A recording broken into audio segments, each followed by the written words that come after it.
In this video, I'll be showing you the pros and cons of Amazon and Shopify dropshipping and 9 key elements that'll help you decide which one you should choose to make money online.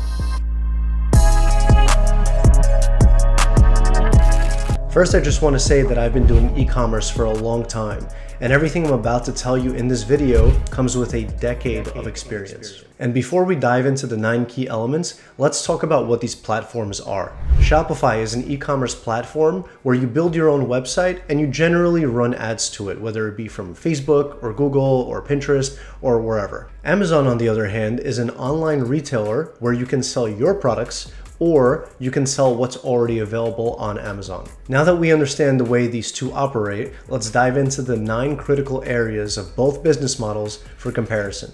Be sure to stick around till the end because we won't only be talking about Amazon dropshipping, but Amazon FBA as well. All right, so number 1, we have the barrier of entry. They're both relatively low. You would need anywhere between $500 and $1,000 to get started, and $1,000 to enter any business is relatively low. Number 2, are these platforms dropshipping friendly? Shopify is all for it. They have tons of apps that will even help you in your dropshipping process. Dropshipping on Amazon, however, is a completely different story. The entire dropshipping business model is a direct violation on Amazon. If they find out you're dropshipping, and it's very easy to catch you, you will get shut down. Number 3, customer service. Shopify has no requirements in this department. Although you should be responding to emails within 24 hours, if you do go over, it's not a big deal. Amazon, on the other hand, you better answer those messages within 24 hours. If you missed a 24-hour deadline enough times, and it doesn't take many times, your account will get penalized. What's going to happen is you're gonna lose the buy box. And when you lose the buy box, your sales fall off a cliff. Now let's take it a step further. Customers on Amazon can also open up A to Z claims. These are not disputes. These are just customers asking Amazon to step in. Get enough of these and guess what's gonna happen? Your account will get penalized again. The same applies to late shipments, late deliveries, cancellations. I'm sure I'm missing a few more. Basically, if you're not perfect, tough luck. Number 4, inventory. On Shopify, your suppliers almost always have the inventory available. If you're doing Amazon dropshipping, it's a hit or miss. The suppliers that you generally use for Amazon dropshipping don't update their inventory sheets very often. And then you'll get stuck with orders that you can't ship, and then you'll need to cancel. And we already know what Amazon is gonna do if you need to cancel some orders. Number 5, the account health dashboard. On Shopify, this doesn't even exist. There is no one there to dictate how you should be running your business. On Amazon though, we have a different story. Late shipments, canceled orders, responding to customers over 24 hours, A to Z claims. I guess what I'm trying to say is be very careful. Number 6, profit margins. Let's talk about the money. On Shopify, we want to have a 20 to 30% profit margin, which is the industry standard. On Amazon, a healthy margin is anywhere between 10 and 15%. So if you're doing $1 million in sales on Shopify and on Amazon, on Shopify, you would make $200,000 to $300,000, and on Amazon, you would make $100,000 to $150,000 in profit. Number 7, payouts and scalability.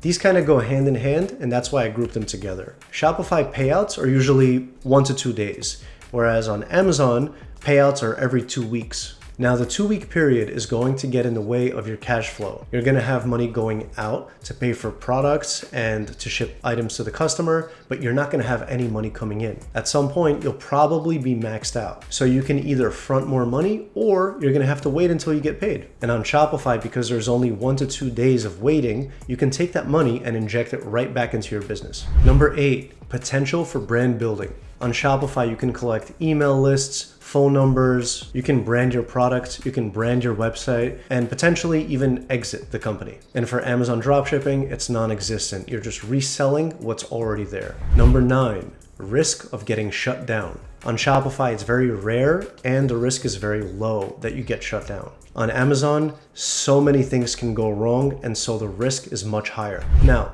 for those of you who are thinking about getting into Amazon FBA, we'll go through that as well. Your barrier of entry will be much higher because you're gonna have to buy inventory in bulk.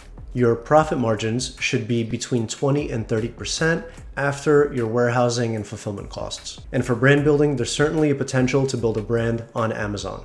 assuming you don't get shut down. And the rest will stay the same as the dropshipping portion of Amazon. I personally prefer to work on Shopify's platform, but you guys can make your own decision. If you're interested in going the Shopify route, you can click the link in my description and you can create a store for $1 a month. If you need help on your dropshipping journey, we have an excellent community on Discord called The Yard, where we have a live Shopify store that you can copy. We do live calls, we talk about strategies, and a whole lot more. The link will be posted in the description. As always, I hope this information was helpful. My name is Alex Gelfand. Please like, comment, and subscribe to this channel, and I'll see you guys in the next one.